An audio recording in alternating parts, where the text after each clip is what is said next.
Good morning, Washington, Baltimore, and all the ships at sea. This is Big Dave on Dave TV for the 19th of December, 2012. How y'all doing out there?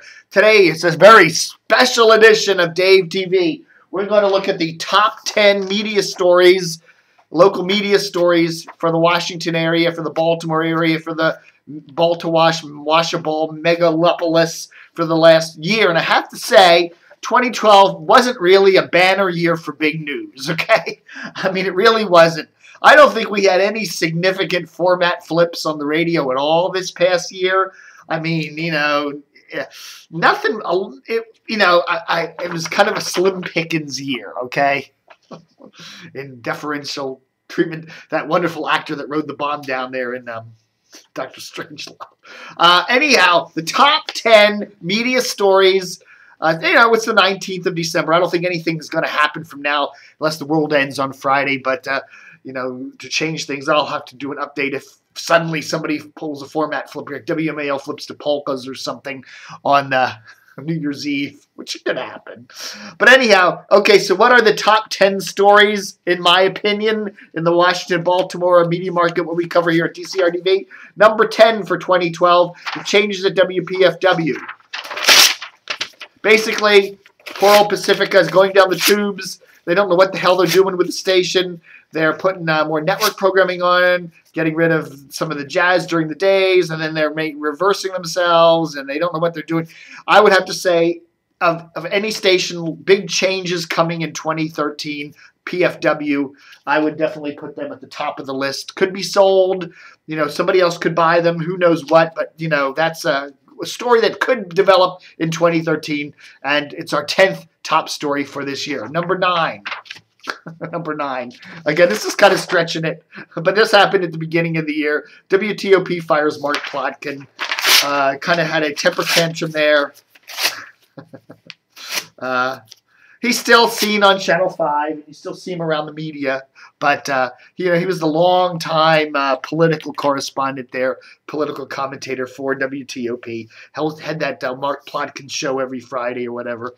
That was kind of okay, I'm stretching it a little bit. 9th biggest story. 8th biggest story of the year. When a local newspaper closes, I think that's a fairly big story. The Manassas News and Messenger and Inside Nova closing at the end of the year, putting more than 100 people out of work. That's a fairly big story for the year. Used to be owned by Media General. They sold it to Warren Buffett's company, and then he shut them down. So at the end of the year, I think it's a sad story. Maybe somebody else is going to buy the Inside Nova website and going to start up maybe a weekly newspaper for the Manassas area. But this was a paper that had been there for hundreds of years, and a pillar of local journalism. And it's sad to see it go.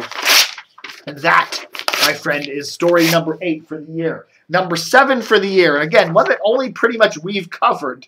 Sinclair to operate 3 TV years. Here you have a market with 6 commercial television stations, and 3 of them are going to be owned or run by one company.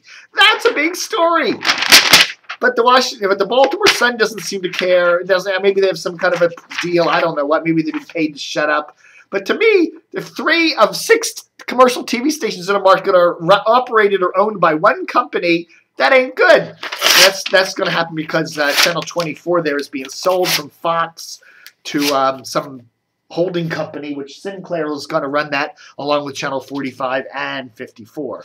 Number 6 story of the year, 98 Rock Can Stash. Steve Smith there, I believe that's his name, was at the station for years and years and years. Had a DWI over the summer. It was like over 330. He had 30 run-ins, traffic violations with the cops over the years, and they finally canned him. That's a sad story. Hopefully he'll get his career back on track one of these days. Okay, number 5. Number 5 is kind of a catch-all one.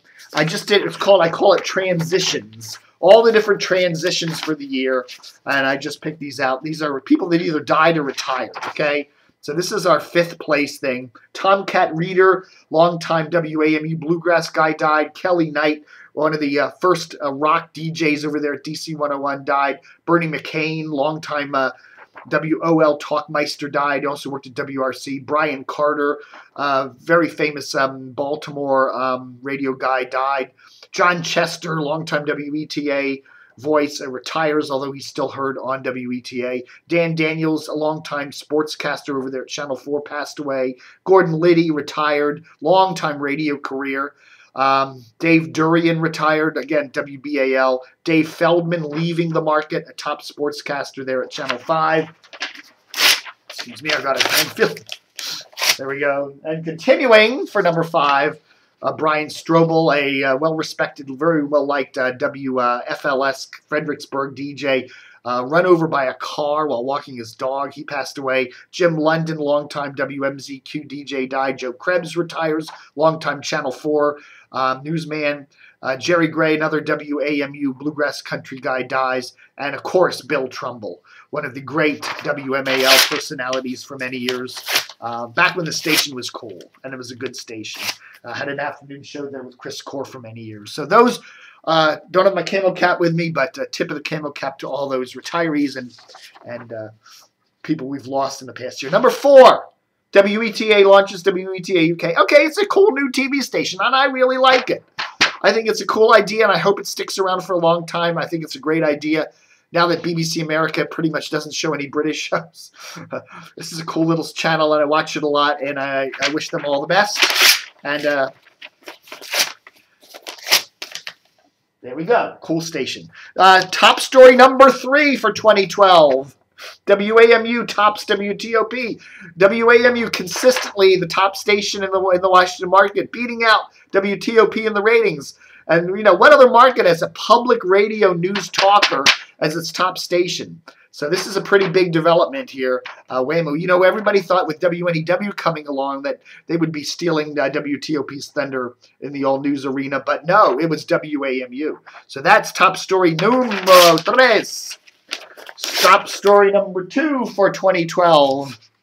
Yeah. Ba, ba, ba, ba. The lack of ratings traction. WNEW, CBS starts an all-news radio station back in January, and its ratings don't go anywhere. The last ratings book had them at, last ratings roundup had them at like 28th place. So, you know, whatever. I don't know what CBS going to do in 2013 to get this station juiced up for ratings. I don't know. Better signal? I don't know. It's changing. I don't know. Again, I listen to it, and it sounds fine. Has nice people on it. I like Lisa Baden. I like their hosts. I think they do a very nice job. But man, people are just, you know, the habit. They like TOP, and the WNEW just hasn't given radio listeners in the Washington market enough of a reason to switch. Bad website, I think. They still continue. WNEW doesn't have the website. They need a better signal. There's a whole list of things. You know, they need to be doing something a little different than just what they're doing. You know, they need to get their own niche, and they haven't found it. So that's number 2 story. And the number 1 story, the continued decline and fall of the Washington Post. Yep, the newspaper continues to lose subscribers at a rather massive rate. The paper's in turmoil at the end of the year. Marcus Broccoli, the executive editor, is on the way out to getting a new guy coming in. There's going to be more layoffs. The Grand Dam paper's probably going to take some more hits in 2013. You know, who knows what's going on? The website, who knows what's going on? You know, it's not a total failure. The paper will still be around. It's still a pretty good paper. But, you know, I think if you want to look at probably the top media story in the Washington market of 2012, it would have to be all the changes at the Post. And it's you know, exemplative of all the changes in the print and the media industry. But there you go, the Washington Post, and what's going to happen there at that paper. Will we getting a paywall in 2013? Who knows? So there. All right, folks, that's Dave TV for today, the 19th of December, 2012, and our top 10 local media stories, barring anything that comes up at the end of the year. Watch it today. At the end of the day, something huge will happen, and I'll have to redo this, but what the hell. Thanks for watching Dave TV for December 19th. Live long and prosper.